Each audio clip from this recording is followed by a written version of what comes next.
অনেকেরই কলকাতার কাছাকাছি পছন্দের ডেস্টিনেশনের তালিকায় থাকে শান্তিনিকেতন। আর সেখানে গিয়ে সোনাঝুরির হাট ঘুরতে চান না এমন মানুষ খুঁজে পাওয়া বেশ কঠিন। শান্তিনিকেতনের অন্যতম আকর্ষণ এই সোনাঝুরির হাট। রকমারি শাড়ি, পাঞ্জাবি থেকে জুয়েলারি নজর কাড়ে সকলের। একেবারে অন্যরকম এক পরিবেশ। খোয়াইয়ের সোনাঝুরি হাটের টানে অনেকেই ছোটেন সেখানে। তবে এই সোনাঝুরির হাটের চেহারাই এবার বদলাতে চলেছে।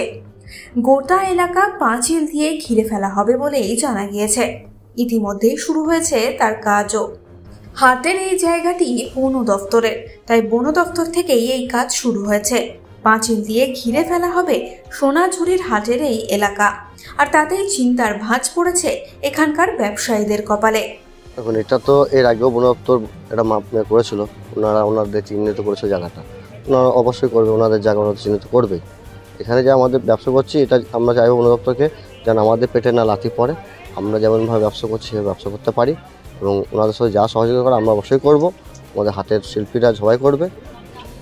তারা চাইছে যেটা পিলার দিয়ে পুরোটা ঘিরে দিতে, মানে পুরো 121 কিলোমিটার। এবার ওনার জায়গায় ঘিরুক, আমাদের কোনো এটা নিয়ে আপত্তি নেই। শুধু আমাদের ব্যবসা করার জায়গাটা দিলে আমাদের এটা নিয়ে আমাদের মানে সুবিধা হয়, কারণ আমাদের পেটের ভাত তো এখান থেকেই হয়। মানে এত শিল্পী আছে, তারা কোথায় যাবে? কটা শিল্পী রয়েছে এখানে? টোটাল 1600 দোকান আছে। কি অসুবিধার মধ্যে পড়তে পারেন এই পিলারগুলো দিলে? এবার কেমন পিলার দেবে, কি দেবে সেটা তো আমাদের এখনো দেখায়নি এবং আমাদের কি বলেনি। আমরা চেষ্টা করবো যেন আমাদের সুবিধা মতন হয়, সেটা আমরা চাইবো বন দপ্তরের কাছে। এ নিয়ে বীরভূমের বন দপ্তরের আধিকারিক দেবাশিস মহিমা প্রসাদ প্রধান কি জানিয়েছেন শুনে নেব। এটা ওয়ার্কিং প্ল্যান, আমাদের একটা উইং আছে, ওখান থেকে করা হচ্ছে যে আমাদের যতটা ফরেস্ট ল্যান্ড আছে ওইটাতে মাপ করে মতলব করে ডিমার্কেশন করে ওখানে পিলার দেয়। এটা ওদের কাজ।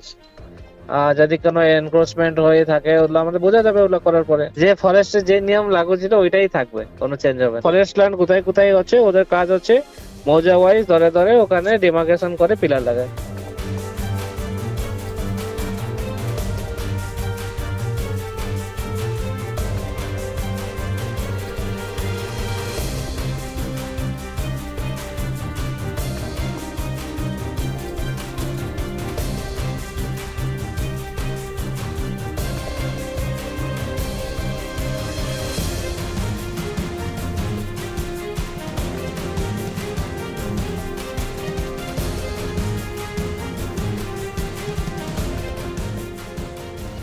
এই সময় ডিজিটাল।